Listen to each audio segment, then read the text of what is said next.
Hey everyone, so this video, it's all about freedom of speech. Everything else kind of falls by the wayside in terms of standing up for liberty, which is what I do every day. And my only means to do so, the number one means I should say that I have to do so, is by my freedom to express myself, using freedom of speech. Absent any semblance of freedom of speech, all of your other freedoms fall by the wayside and become non-existent. Because at the very core of what it is to be a free human being is your ability to express yourself freely, to say what's on your mind, even when the things you say might not be agreeable or acceptable by others. The whole point of freedom of speech is to say the things that people don't want to hear. The minute you start skirting around the edges and trying to pick out based on, individual preference or subjective opinions and where that line is drawn, well, that's where problems always going to rise. And that's where freedom of speech takes its final breath. You never want to go down that avenue, folks. Like, there's a reason why all Western countries, all Western developed democracies, the number one and most important thing in regards to their inherent inalienable rights, because that's the thing, governments don't grant you rights. Let's keep this in mind first and foremost, folks. Governments do not grant you rights. Governments actually aren't even legitimate, but hey, those who do believe in governments are only there to protect your rights. They don't afford you them. They don't grant you them. Freedom of speech is not a privilege. That's a God-given, or if you're an atheist, an inherent right, an inalienable right. So the minute anyone wants to turn or pivot towards using government, which is a monopoly of force or violence, right? That's pointing, your people, anyone that's advocating for trying to silence people, they're advocating for using that metaphorical gun in the room, that imposition of force to silence or suppress people. Now, they might be willing to do that for certain individuals or certain groups. But once again, who gets to dictate, who's the final arbiter of what's allowable in terms of speech? The U.S. model is the best model going forward as far as what I'm trying to say or reference in this video. The proper definition of freedom of speech is if it doesn't cause physical harm to someone, like hate speech should not exist.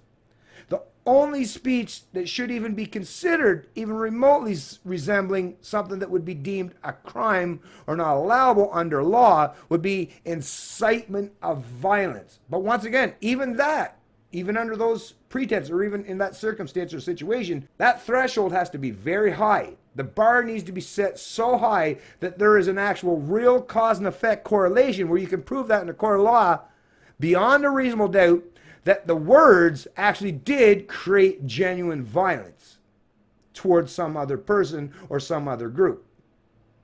Absent that, everything else is just speech. And before I go too far into this, I want to point out this is another reason why I'm not wanting to support Maxime Bernier and the PPC today. You've already seen one of my major concerns already that I've uploaded in my past video, and I got no response from anyone inside the PPC. I'll let you know that. And we're going well past a week now, folks. So that was already concerning enough. But as you're hearing, Faith Goldie and Soldiers of Odin, or a bunch of people that I guess are deemed now, hate speech proponents, or people that should be deplatformed or depersoned, right? Because that's another thing. When you're talking about social media, right? Now, we do have this ability to go to different platforms, and I get that. And I get the whole legal argument for that. But this is really, really bad precedent in terms of allowing corporations, or now even the potential where government wants to get their hands in onto this stuff, or legislation to dealing with speech as it pertains to online or social media platforms. When you're talking about the government, like if social media platforms, hey, Facebook, you want to ban Faith Goldie, okay, but once again, you're just going to be showing the people that you're picking an ideological preference here, because you're not being consistent as far as banning people from, the left side of the political spectrum per se. Because in reality, what we're seeing today, and anyone that's paying attention knows that this is always focusing on people that they perceive as right wing, right? But there's also that flip side, left wing. Just like people want to say there's right wing extremists, well, there's very much left wing extremists as well. So when you're focusing, pivoting, or these social media platforms are only focusing their attention on one side of that political debate, well, that's when you know that, yeah, they're just basically, they're being ideologues. They're taking their own internal biases and ideological preferences and using that as a means to silence or suppress the voices that are on the flip side of that. Now, like I say, when it comes to the social media platforms, once again, well, if it's a private organization or a private corporation, well, hey, Faith Goldie and others, well, they have lots of places they can go to. Although I still, like I said, I don't agree with unpersoning someone, because that's basically what the social media platforms are doing, is they're making it so that Faith Goldie doesn't exist, right? They didn't put her in the penalty box, right? They didn't give her a timeout. They didn't finger wag at her for a bit. They didn't even run her through like a proverbial court system. They basically said, you're guilty, and we are now your executioners. If that's not disturbing precedent for people, then I really don't know what is. And when I see out there that Maxime Bernier is not showing that he has the willingness and the courage to stand in defense of freedom of speech, even for people he might not agree with, or someone that he might not want even associated with the party, to me it's saying, well, where's the principles, Max? Where's the principles? Oh, they only work if it's politically convenient or allowable. Like I say, people pretend that Maxime is some brave, bold character. Now, when you're comparing him to Scheer or Singh or Trudeau, maybe, right? But come on, they're all still midgets as far as people that are actually trying to stand tall on principle.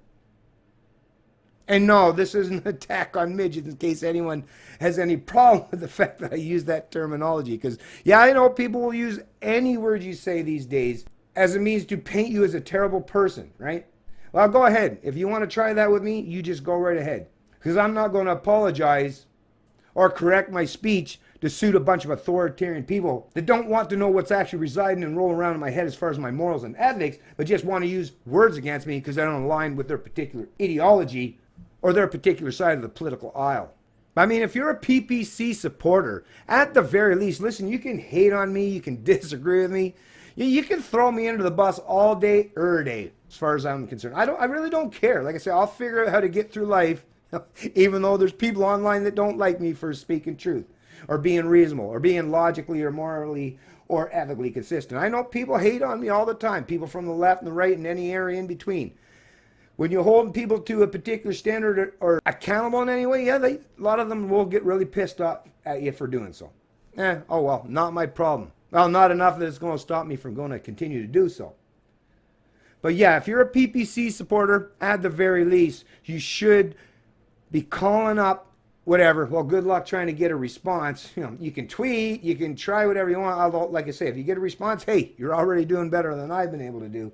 But yeah, you should at least be putting the pressure on Maxime and the PPC to stand firmly for freedom of speech.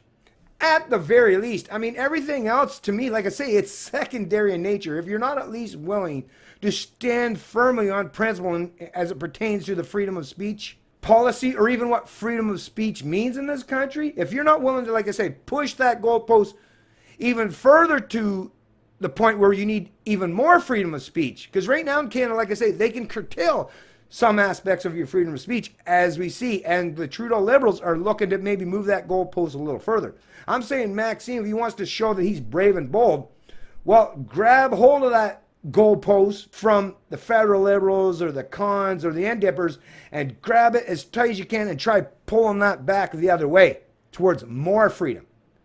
But like I say, not only is Maxime not doing that, he seems to be scared to even get his hands dirty as far as grabbing that post. That does not instill or inspire me in any way. I mean, if Maxime really wants to carry that libertarian mantra, wants to put forth the premise or the position that he's a libertarian in any way, well, like I say, at the very least, at the bare minimum, freedom of speech should be something that he not just advocates for, but makes that the central focus of his platform. Are you seeing that? I'm not. I'm seeing someone that's more than willing to allow a lot of people to be thrown under the proverbial bus today, as long as it means that he still gets positive media coverage or in the favor of the elites or the insiders in the media, or maybe some of his political counterparts. Like I said, I don't know what's going on the inside. I just know what I perceive and what I see from the outside. And from where I'm sitting, Maxime is not showing any courage whatsoever as far as standing up or defending freedom of speech in this country. Anyways, like I said, so whether it's Faith Goldie or some of these groups or organizations on Facebook, I believe each and every one of them should have freedom of speech enshrined, or at least be treated equally. Because that's the thing. That's the other thing with all these people that talk about being SJWs or standing up for social justice.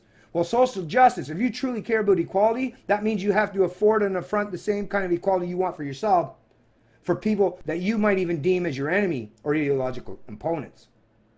But I'm not seeing anyone in the media or anyone who represents the far left or even the left in Canada, which is basically most parties that we see today. No one is willing to stand in defense of genuine freedom of speech. Apparently that's not politically expedient or a wise thing to do these days, which tells me politics is not the best place to be turning or pivoting to get your information or to learn anything about morality or ethics or what it is to be a free human being. Now that's actually where I should be taking center stage, or at least people like me. Because yeah, I'm not cowardly, I'm not conformist. I'm willing to say right here on video that I stand in full defense of Faith Goldie's ability to speak freely. Not just on these social media platforms, but out in the real world as well. And I hope more and more Canadians will start to join me and show that they're at least willing to stand for the most important fundamental aspects of what it is to be a free human being, and that is freedom of speech. Choose not to do so if you want. That is your choice entirely. Especially if it's, oh, well, I don't like Faith Goldie or I don't like the Soldiers of Odin, so I'm going to keep my mouth shut for now because actually I'd like to see them shut down. Well, you keep doing that. But eventually they'll come for you or people just like you. And at that point, like I say, when they take out all the immediate threats, right, and when they perceive you as a lesser threat, that means they've taken out the strongest ones or the ones that are most vocal or opponents to silencing freedom of speech or silencing people. Once they've taken all those people out, well, who are you going to have left to defend you? Nothing but the weak, the meek, and the conformists. So if you care about freedom of speech, you have to defend it when they're attacking people, like I say, that are even people that you might hate yourself, or people that you have not a whole lot in common, maybe would disagree with on most political, social, or economic issues. If you're unwilling to defend them, just be willing to accept the fact that you're no longer going to live in a country that has anything even remotely resembling freedom of speech. That's a reality that I hope I'll never see unfold. It's Canadian Libertarian, and I love liberty.